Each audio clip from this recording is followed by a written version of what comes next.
সুপ্রিয় শিক্ষার্থীগণ, তোমাদের আজকে আমি যে বিষয়টা আলোচনা করব এটা তোমাদের খুবই একটা গুরুত্বপূর্ণ বিষয়। এত বেশি গুরুত্বপূর্ণ যে এটার উপর দিয়ে অঙ্ক আসবে, আবার এটা ব্যবহারিক ক্লাসে এটার প্রয়োজন আছে। এটা রসায়ন প্রথম পত্রে তোমরা জানো, আমি গুণগত রসায়ন অধ্যায় পড়াচ্ছি। এটা অনেকগুলো এর আগে হয়ে গেছে, তোমাদের ক্লাসে আগেও বলেছিলাম।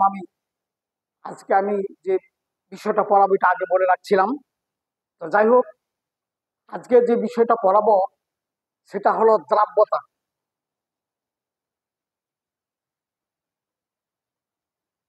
ইংরেজিতে হচ্ছে সলিউবিলিটি।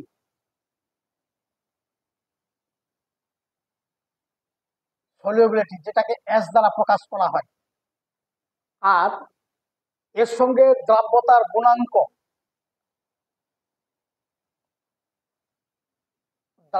গুণাঙ্ক,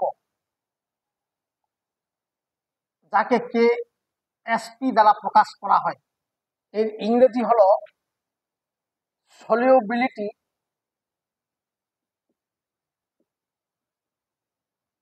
প্রোডাক্ট। এস থেকে হচ্ছে সলিউবিলিটি, পি তে হচ্ছে প্রোডাক্ট। তারপরে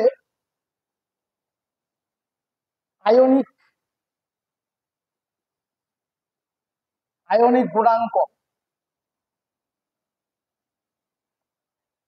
যেটা আইপি, কে আইপি দ্বারা প্রকাশ করা হয়, ইংরেজিতে হইল আয়নিক প্রোডাক্ট।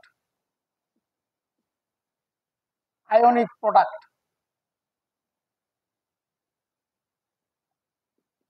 আয়নিক প্রোডাক্ট এবং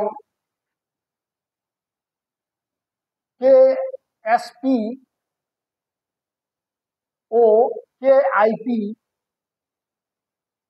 এর মধ্যে সম্পর্ক, এই জিনিস কয়েকটা খুবই গুরুত্বপূর্ণ। দেখো, দ্রাব্যতা বলতে আমরা প্রথমে বুঝবো দ্রাব্যতা। দ্রাব্যতা বুঝতে গেলে তোমরা দ্রবণ সম্পর্কে জানো। দ্রবণে থাকবে দ্রব্য আর থাকবে দ্রাবক, এই দুটা মিলে হবে দ্রবণ।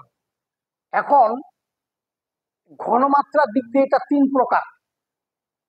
যদি দ্রব্য এবং দ্রাবক সমান থাকে, অর্থাৎ দ্রাবকের যা চাহিদা সে অনুযায়ী দ্রব্য থাকলে ওটা সম্পৃক্ত দ্রবণ।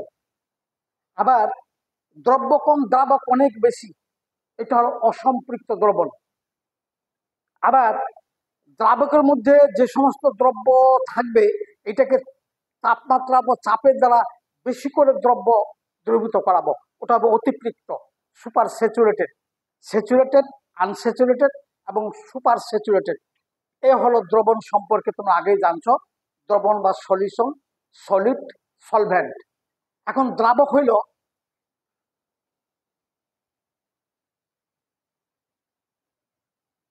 দ্রাব্যতা। দ্রাব্যতা হইল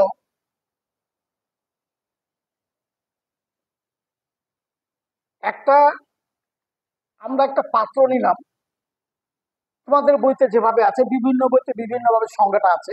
যাই হোক, এখানে 100 গ্রাম দ্রাবক নিলাম। তারপর এখানে মনে করো একটা দ্রব্য, সেটা হলো সোডিয়াম ক্লোরাইড, এখানে দ্রবীভূত করাচ্ছি এবং তাপমাত্রা ধরি 30°C বা 25° তাপমাত্রা, যেটাই মানে একটা ডেফিনিট টেম্পারেচার। এখানে এই সোডিয়াম ক্লোরাইড যোগ করতে করতে এমন এক পর্যায়ে আসবে সোডিয়াম ক্লোরাইড আর দ্রবীভূত হতে পারবে না, তার মানে কিছু পরিমাণ জমা হয়ে থাকবে, তখন এটাকে বলা হবে সম্পৃক্ত দ্রবণ। এই সোডিয়াম ক্লোরাইডের সম্পৃক্ত দ্রবণ আমরা তৈরি করব। ধরি এই সম্পৃক্ত দ্রবণে লাগলো 39 গ্রাম। তাহলে এই 39 গ্রাম হলো সোডিয়াম ক্লোরাইডের দ্রাব্যতা। তাহলে 30 ডিগ্রি সেলসিয়াস তাপমাত্রায়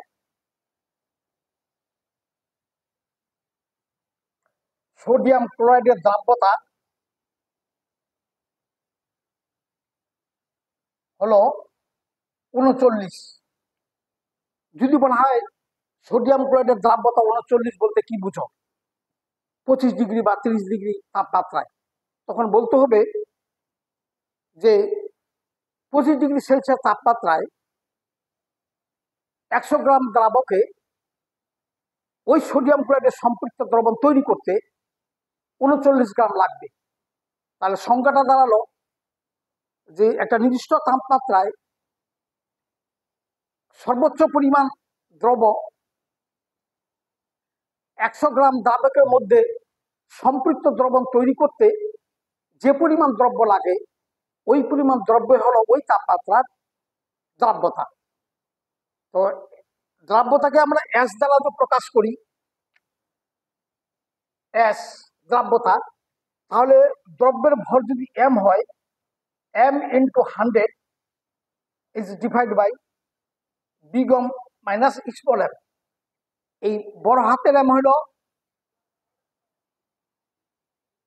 এম সমান দ্রব্য, বিগ এম সমান দ্রবণের পরিমাণ, আর এস হলো দ্রাব্যতা। আমরা দ্রব্য যদি গ্রামে নিই আর দ্রাবক যদি লিটারে নিই, গ্রাম পার লিটার। আবার দ্রব্য যদি আমরা মোলে নিই তাহলে হবে মোল পার লিটার। এই দুটো একক আমরা পাই এখানে, ঠিক আছে। এখন এ হলো দ্রাব্যতা। এরপরে আসতেছি আমি এই দ্রাব্যতা সম্বন্ধে আরো কিছু কথা আছে।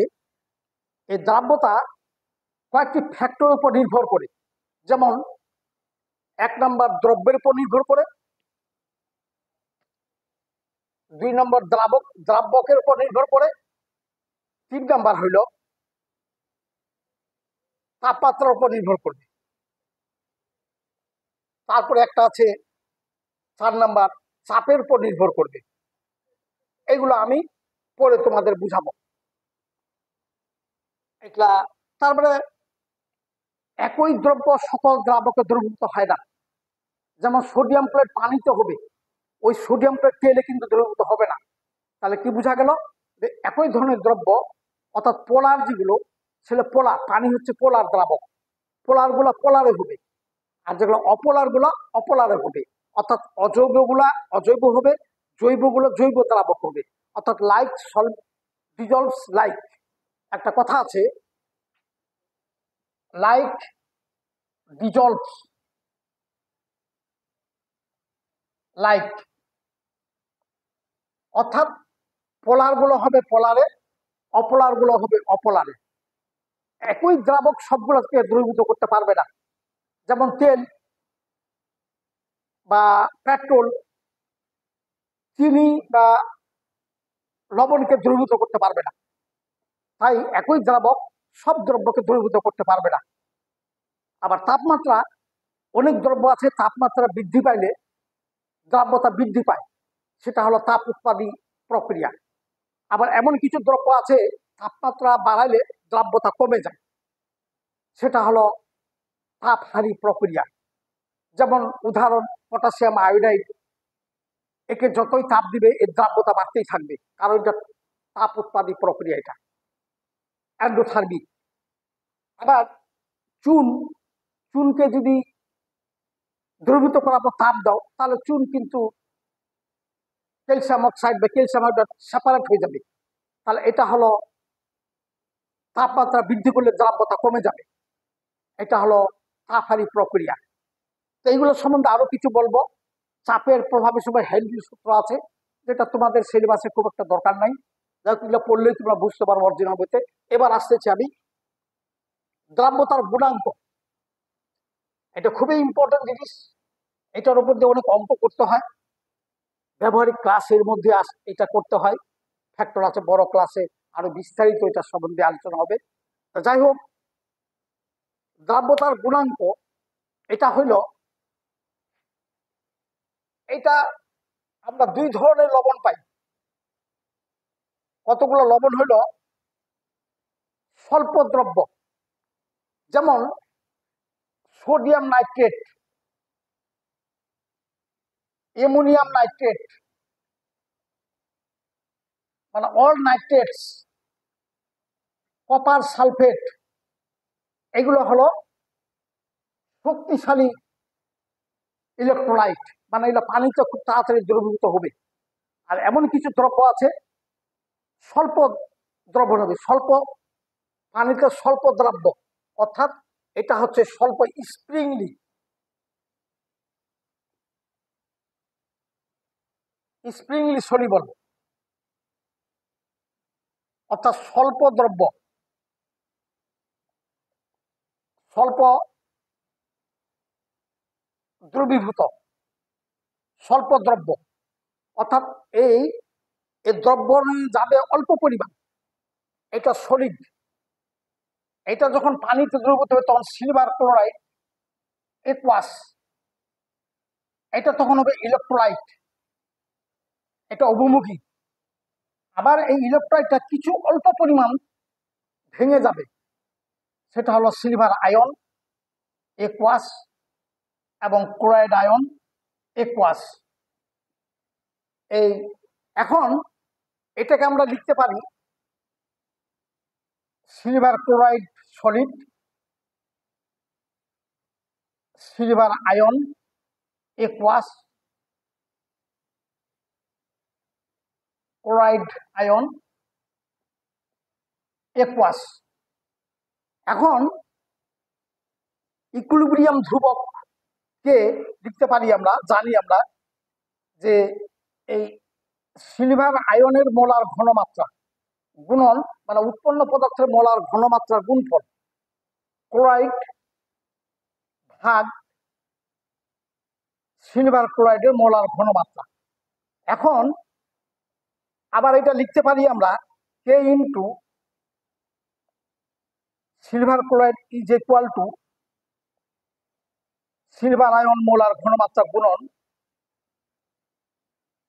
এখানে সিলভার ক্লোরাইড এবং কে দুটোই কনস্ট্যান্ট, তাহলে এইটা কনস্ট্যান্ট আমরা লিখতে পারি আমরা কে এসপি, নতুন একটা কনস্ট্যান্ট কে এসপি। তাহলে কে এসপি সমান হবে সিলভারের মোলার ঘনমাত্রা ক্লোরাইডের মোলার ঘনমাত্রা, এই হলো কে এসপি। এখন এই বিভিন্ন লবণ, এই টাইপের যদি লবণ হয় টাইপ 1:1, অর্থাৎ এবি, এইরকম যদি লবণটা হয়, এই লবণটা বলতে বোঝাচ্ছে sparingly soluble silver chloride, silver bromide, silver iodide, zinc sulphide, cadmium sulphide, mercury sulphide, P B sulphide ইত্যাদি, এগুলো হলো এবি ক্যাটাগরির, অর্থাৎ 1:1, মানে ক্যাটায়ন আর অ্যানায়ন দুটো সমান। এখন এই এবি সলিড এটা বিয়োজিত হয়ে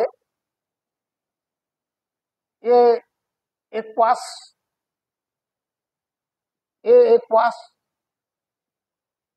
প্লাস বি নেগেটিভ একুয়াস, এটা হলো সলিড। এখন এটার কেএসপি হবে এ এর মোলার ঘনমাত্রা গুণন বি এর মোলার ঘনমাত্রা। এখন এটা দ্রাব্যতা যদি অ্যাশ হয়, তাহলে অর্থাৎ এখানে 5 গ্রাম হইলে 5 গ্রাম বিশেষিত হয়ে গেলে এই 5 গ্রাম 5 গ্রাম, অর্থাৎ তাহলে হচ্ছে এটার মান হলো এস গুণন S, that is S square. তাহলে এ বি এই টাইপের কেএসপি হলো এস স্কোয়ার। এখান থেকে এটা মান জানলে এটা পাওয়া যাবে, এটা মান জানলে এটা পাওয়া যাবে, কেএসপি বের করলে। এবার যদি টাইপ হয় এরকম 1:2 বা 2:1, অর্থাৎ এরকম যদি হয় যে ক্যালসিয়াম ফ্লোরাইড বা সিলিভার ক্রোমেট এগুলো স্প্রিংলি সলিউবল, তার মেলায় সল্ট আছে, তাহলে এটার বেলায় হবে AB2 বা A2B, দুটো একই। তাহলে আমরা AB2 যদি লবণটা হয়, এটা বিয়োজিত হয় তার solid A plus twice B, দুটা বি হবে। এখন এটা কেএসপি হবে এ মোলার ঘনমাত্রা গুণন বি মোলার ঘনমাত্রার স্কোয়ার। এটা হলো ল অফ মাস অ্যাকশন, অর্থাৎ ইকুইলিব্রিয়াম ধ্রুবক। এখন এটা যদি হয় এস, তাহলে এটা হবে এস, এটা হবে টুয়াইস এস। এখন তাহলে এস গুণন বি হলো twice S all of this square, তাহলে হচ্ছে 4s3। তাহলে এই টাইপের লবণ হলো 4s3।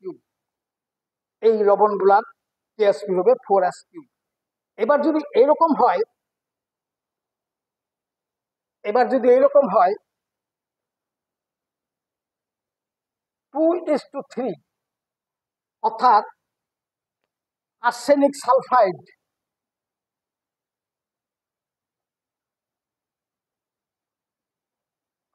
সালফাইড তাহলে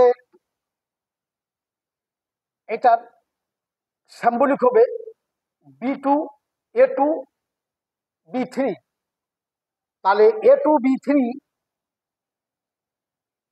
এই স্প্রিং সলিড অবস্থায় এটা বিয়োজিত হয়ে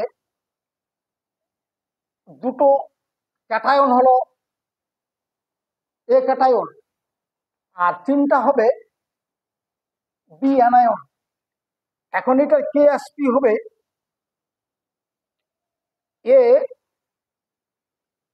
স্কোয়ার গুণন, মানে সহগগুলোর গুণফল, বি কিউব। এখন এটা ইয়াস হইলে এটা হবে টুয়াইস এস, এটা হবে থ্রাইস এস। তাহলে হচ্ছে টুয়াইস এস স্কোয়ার গুণন 3s কিউব, তাহলে হচ্ছে 27, আর 4 প্লাস 27 ইন্টু s⁵, তাহলে হলো 108 s⁵। তাহলে এই টাইপের হলো, এটা বাইর হইল। এইভাবে তোমরা এই দ্রাব্যতার গুণাঙ্ক বিভিন্ন লবণে বের হতে পারে। এবার আমরা কে আইপি আয়নিক প্রোডাক্ট, আয়নিক প্রোডাক্টে দেখো, আয়নিক প্রোডাক্ট এটা এবি, এই সলটা এটা সম্পূর্ণ স্ট্রং ইলেকট্রোলাইট, এটা স্ট্রং ইলেকট্রোলাইট, এবং এটা 100% ডিকম্পোজ হবে অ্যাট এনি কনসেন্ট্রেশন, যে কোনো ঘনমাত্রায়, যে কোনো অ্যাট এনি কনসেন্ট্রেশন, যে কোনো ঘনমাত্রায় এটা হতে পারে। এবং এটা একমুখে 100% স্ট্রং, যেহেতু সেটা হতে পারে সিলভার নাইট্রেট, হতে পারে সোডিয়াম ক্লোরাইড ইত্যাদি, হতে পারে অ্যামোনিয়াম হাইড্রোক্সাইড, অ্যামোনিয়াম ক্লোরাইড, হতে পারে অ্যালুমিনিয়াম ক্লোরাইড, অ্যালুমিনিয়াম হাইড্রোক্সাইড ইত্যাদি। এগুলো 100% ডিসোসিয়েট হয়ে যাবে। এটা আমরা কেআইপি বাহির করব এভাবে, কেআইপি এ এর মোলার ঘনমাত্রা গুণন বি এর মোলার ঘনমাত্রা এইভাবেই, এটার আর কোনো দ্রাব্যতার কোনো ব্যাপার আসবে না। এখন এই KSP যদি সম্পর্ক হলো KIP যদি ছোট হয় KSP তুলনায়, তাহলে হবে অসম্পৃক্ত দ্রবণ, অর্থাৎ ওই দ্রবণে আরো দ্রব্য লাগবে। আর যদি KIP সমান KSP হয়ে যায় তাহলে হলো সম্পৃক্ত দ্রবণ। এবার যদি KIPটা যদি বড় হয় KSP তুলনায়, তাহলে এটা অধক্ষেপ পড়বে, এটা প্রিসিপিটেট হবে, পিপিটি হবে, অর্থাৎ অধক্ষেপ পড়বে, প্রিসিপিটেশন হবে। তাহলে এটা যদি বড় হয়, ছোট হয় এটা তুলনায়, তাহলে অসম্পৃক্ত বা আনস্যাচুরেটেড। আর দুটো সমান হইলে হবে সম্পৃক্ত। এটা যদি বড় হয় ওটার তুলনায় তাহলে হবে অধক্ষেপ পড়বে। এটা খুবই একটা গুরুত্বপূর্ণ ফ্যাক্টর। এটাই হলো KIP এবং KSPর মধ্যে সম্পর্ক। এই তো গেল তোমাদের solubility product, solubility, ionic product এবং KSP ও KIPর মধ্যে সম্পর্ক। এবার এরপরে পড়াবো আমি কমন আয়ন ইফেক্ট, অর্থাৎ সম আয়নের ত্রুটি, কমন আয়ন ইফেক্ট।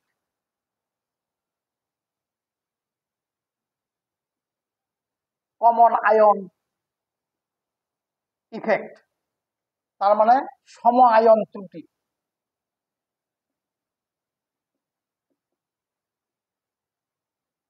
সম আয়ন ত্রুটি,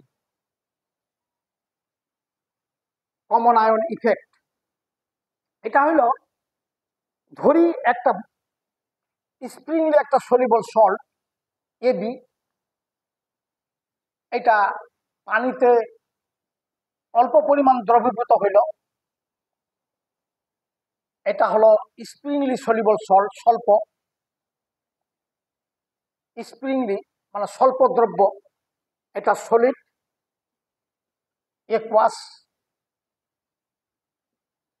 একোয়াস হইল। এখন আরেকটা আমি লবণ দিলাম, মনে করো AX, এটা হলো স্ট্রং ইলেকট্রোলাইট, মানে শক্তিশালী বিশ্লেষণ, স্ট্রং। এটা সলিড, এটা 100% ডিসোসিয়েট হয়ে যাবে, A+X একোয়াসে চলে যাবে, দ্রবণে চলে গেল। এখন দেখা গেল এর পরিমাণ বাড়তেছে দ্রবণের মধ্যে। আমরা যখন A+B হচ্ছে, আবার এটা থেকে A+X হইল, তাহলে এর পরিমাণ বাড়তেছে। যখন এর পরিমাণ বাড়বে, উৎপন্ন পরিমাণ পদার্থের পরিমাণ যখন বাড়বে, তখন এর ঘনমাত্রা কমতে থাকবে, মানে লি স্যাটেলিয়ারের নীতি অনুসারে বিক্রিয়াটা ডান থেকে বামের দিকে স্থানান্তরিত হবে, শিফট হবে। তাহলে এর ঘনমাত্রা, এর ডিসোসিয়েশন, এই যে দ্রাব্যতা এর কমে যাবে। এটাই হলো কমন আয়ন ইফেক্ট। এখানে কমন আয়ন বলতে বোঝাচ্ছে A+, এই হলো কমন আয়ন ইফেক্ট। এটা খুবই একটা গুরুত্বপূর্ণ জিনিস। একটা স্বল্প দ্রবণীয় আর একটা যদি স্ট্রং আমরা নিই ইলেকট্রোলাইট, দুটোর কমন আয়নের জন্য ওই স্প্রিংলি সলিবল সল্টের দ্রাব্যতা কমে যাবে, যেহেতু ওখানে কমন আয়নের দ্রাব্যতা বৃদ্ধি পাচ্ছে।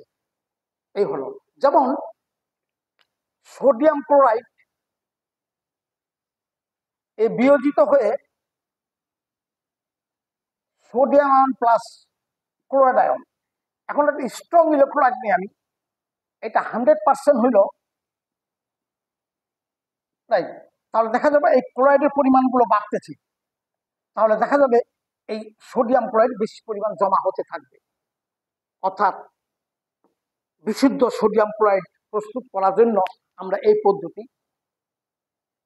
বিশুদ্ধ সোডিয়াম ক্লোরাইড বের করার জন্য আমরা এই পদ্ধতি অ্যাপ্লাই করি। অর্থাৎ সোডিয়াম ক্লোরাইডের সম্পৃক্ত দ্রবণ তৈরি করার পর ওখানে যদি কয়েক ফোঁটা হাইড্রোজেন ক্লোরাইড দেওয়া যায়, দেখা যাবে কিছুক্ষণ পরে সোডিয়াম ক্লোরাইডের দানা পড়ে যাবে, আস্তে আস্তে স্বচ্ছ বিশুদ্ধ লবণ পৃথক হয়ে যাবে দ্রবণ থেকে। এখন ছাঁকলেই বিশুদ্ধ সোডিয়াম ক্লোরাইড লবণ পাওয়া যাবে। এটা তোমাদের প্র্যাকটিক্যাল আছে, বিশুদ্ধ লবণ সোডিয়াম ক্লোরাইডের ক্যালাসন ক্রিস্টাল বাহির করা। এই হলো কমন আয়ন ইফেক্টের ব্যাপার। এখন এরপরে যেটা পড়াবো সেটা হচ্ছে লবণের ক্ষারীয় মূলকের কতগুলো শনাক্তকারী পরীক্ষা। এই পরীক্ষাগুলো খুবই ইম্পর্টেন্ট। এটা ল্যাবরেটরি পরীক্ষা। এটা হলো লবণের ক্ষারীয় মূলক এবং অম্লীয় মূলকের সিক্ত পরীক্ষা। এই সিক্ত পরীক্ষার জন্য কয়েকটা বিকারক তোমাদের মনে রাখতে হবে। বিকারক বলতে বোঝাচ্ছে যে যেটা দিয়ে কোনো দ্রবণকে বা কোনো সল্টের দ্রবণকে আমরা ধাক্কা দিই।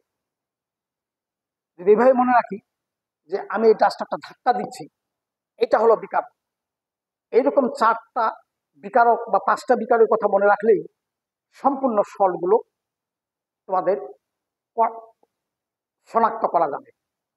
যাই হোক, পরবর্তী ক্লাসে আমি অজানা অজৈব লবণের ধারাবাহিক সিক্ত পরীক্ষা, প্রথমে ক্ষারীয় মূলকের সিক্ত পরীক্ষা, অতঃপর অম্লীয় মূলকের সিক্ত পরীক্ষা, এর রাসায়নিক সমীকরণ সহ তোমাদের লেভেলের সংক্ষিপ্ত আকারে যেন তোমরা ল্যাবরেটরিতে লবণটি বের করতে পারো। এবং তোমাদের বই তো আছে, আমি শুধু একটি করে মেথড পড়াবো, কারণ একটা লবণ বিশ্লেষণ করার জন্য অনেকগুলো বিকারক থাকে, অনেকভাবে বিশ্লেষণ করা যায়। এখানে ইন্টারমিডিয়েটের জন্য সংক্ষিপ্ত আকারে যেগুলো তোমাদের মনে রাখলে তোমাদের কাজে দিবে, সেগুলো একমাত্র আমি পড়াবো। তোমাদের সকলকেই ধন্যবাদ।